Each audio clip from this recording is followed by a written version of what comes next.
고려시대 사회사 시작하겠습니다. 고려시대 사회사 지금 문화사 이렇게 2개 남았는데 내일 찍을까 하다가 그냥 오늘 찍은 김에 다 찍자라고 생각해서 한번 쭉 보도록 하겠습니다. 고려시대 신분제도 잘 보일지 모르겠는데 귀족, 중류층, 양민, 천민 이렇게 4 신분으로 구성이 됐습니다. 그래서 최고 고위층 귀족, 그 다음 중간계층, 여기까지가 지배계층이고 여기가 피지배계층이 되는데 우선 최고 귀족부터 좀 보도록 하겠습니다. 귀족, 왕족을 비롯한 5품 이상의 고위 관료들이었고 음서, 공음전의 혜택을 받는 특권층이었습니다. 지배층의 변천, 고려 전기는 문벌 귀족이었다면 고려 후기로 넘어가면서 무신, 그리고 무신 집권기 그 삼별초양쟁까지 끝나면서 무신들이 끝나고 결국 권문세족, 그런데 이 권문세족들은 과거 시험보다는 음서로 신분 세습했다. 아까 고려 후기 그 정치사에서 잠깐 얘기했습니다. 중간계층, 중류층 이걸 조금 보면은 고려시대에 새롭게 등장한 신분계층입니다. 왜냐면은 삼국시대 때 남북시대 때 없었잖아. 그래서 고려시대에서 조선시대로 넘어가게 되는 중류층의 형태를 좀 유형을 좀 보냐면은 잡류, 남반, 향리, 군반, 영리 이런 거 다 몰라도 됩니다. 그냥 이런 게 있구나 정도 기억하고 다 외울 필요는 없어. 성격, 지배층이나 귀족과는 달리 높은 관직으로 진출이 어려웠고 직역은 세습되게 됩니다. 대가로 토지를 받았는데 물론 뭐 향리들 같은 경우는 향리 직역 세습 때 아빠의 향리면 아들 향리고 대가로 토지 받았지만 향리들 중에서도 무엇을 통해서 과거 시험을 통해서 고위관직으로 나아갈 수도 있었습니다. 진출이 어려움이잖아. 절대 불가 이건 아니니까. 그 다음 양민, 피지배층, 우리가 알고 있는 바로 농민이라고 생각하시면 됩니다. 대체적으로 주부 9년에 거주하는 농민, 고려시대는 농민들을 백정이라고 불렀습니다. 그리고 상업, 수공업에 종사하는 사람들도 양민이 되는데 이들이 바로 조세, 공납, 역, 국가에다가 세금 내는 의무 대상들이었고 법적으로는 과거 시험에 응시가 가능했습니다. 대체적으로는 잡가들이지 제술가 명령가보다는.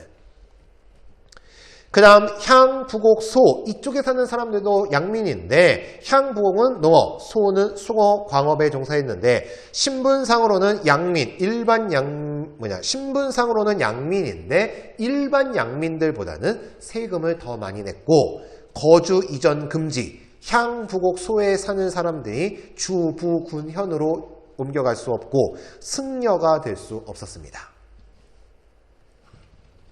천민, 대다수가 노비들입니다. 유형은 관청에 소속된 노비, 공노비, 공무원노비, 사노비는 개인이나 사원에 소속된 노비들. 공노비가 사노비보다 비교적 나은 처지. 내가 항상 수업 때도 얘기하지만 역시 공무원은 옛날이나 지금이나 훨씬 더 좋은 거라고 볼 수 있네요. 네. 공무원 노비가 사노비보다 비교적 나은 처지였으니 재산을 가지고 독립된 가정을 꾸릴 수 있었습니다. 처지, 주인의 재산으로 간주되면서 매매, 증여, 상속의 대상이 됐고 부모 중 한 명이 노비면 자식이 무조건 노비, 그거를 일천즉천, 부모 중 한 명이 천하면 즉 자식도 무조건 천민이야. 소유권을 봅시다. 부모 모두 노비면 엄마의 노비들이 엄마 쪽 주인이 자녀를 소유하게 되니 그거를 천자수모법이라고 합니다.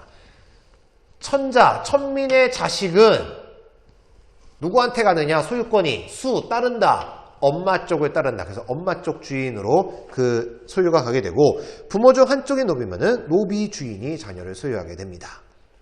노비 외 천민으로는 양수처, 제인은 오늘날의 광대들이 오늘날이야지. 이 당시 광대, 양수척은 변경지대를 떠돌아다니며 수렵, 도살업에 종사하는 사람들이었습니다. 생활모습, 농민의 생활 안정을 위해서 고려가 나름대로 사회시책을 폈으니 의창, 흉년의 빈민을 구제하기 위해서 이 흑창이 의창으로 바뀌었다라고 예전에 한번 설명했습니다. 그리고 상평창, 물가 안정을 하기 위해서 만들어진 기구. 의료기관, 동서대비원, 해민구 그냥 이런 것들이 보이면 이거 고려시대 거구나 정도만 기억하면 됩니다. 구제도관, 구국고다 뭐 그런 게 있구나. 그 다음에 뭐 제2보 정도 여기서는 뭐 상평창, 의창은 알 테고 동서대비원, 해민구 요 정도.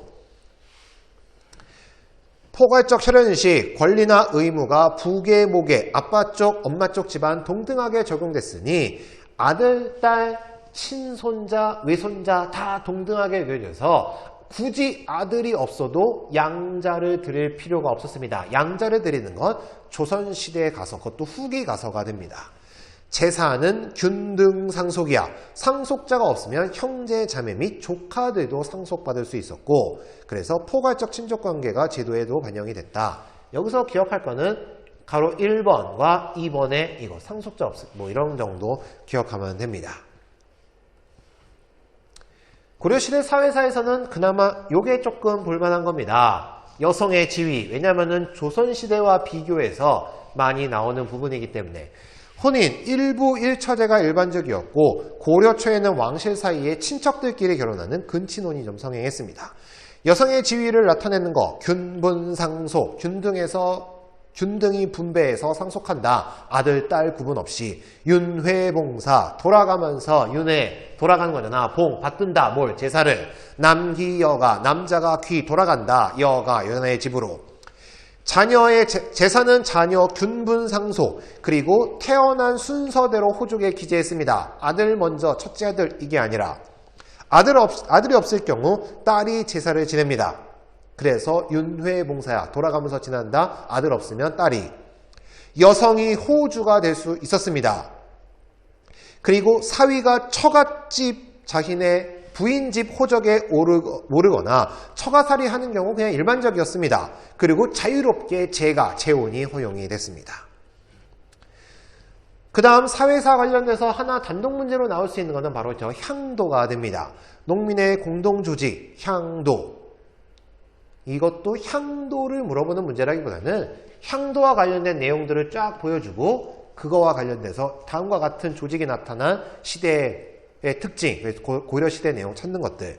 그래서 불교 신앙의 바탕으로 있는 농민 공동체를 향도라고 하는데 초기에는 매향활동하는 무리라는 뜻입니다. 매향활동, 향나무를 묻는 거야. 바닷가에다 이렇게 막 하면은 그 향나무 향이 막 타고 가게 되고 그 향나무를 좋아하는 게 미륵부처야. 그래서 미륵부처가 빨리 이 세상으로 왔으면 하는 마음으로.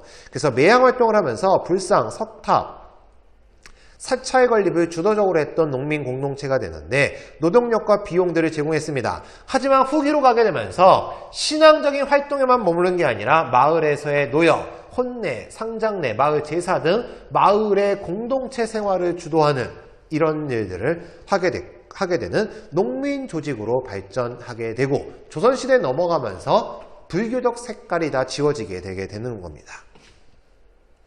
이렇게 해서 고려시대의 사회사도 끝이 났습니다. 키워드 조금 볼 게 있는데 핵심적인 내용들을 내가 좀 적고 곁다리들도 좀 적어야 되나? 핵심적인 내용만 적을 거니까 거기서 거의 벗어나지 않을 거고 벗어나면은 찍거나 틀리는 수밖에 없네요. 네. 어쨌든 이렇게 해서 사회사 끝나고 문화사로 넘어가도록 하겠습니다.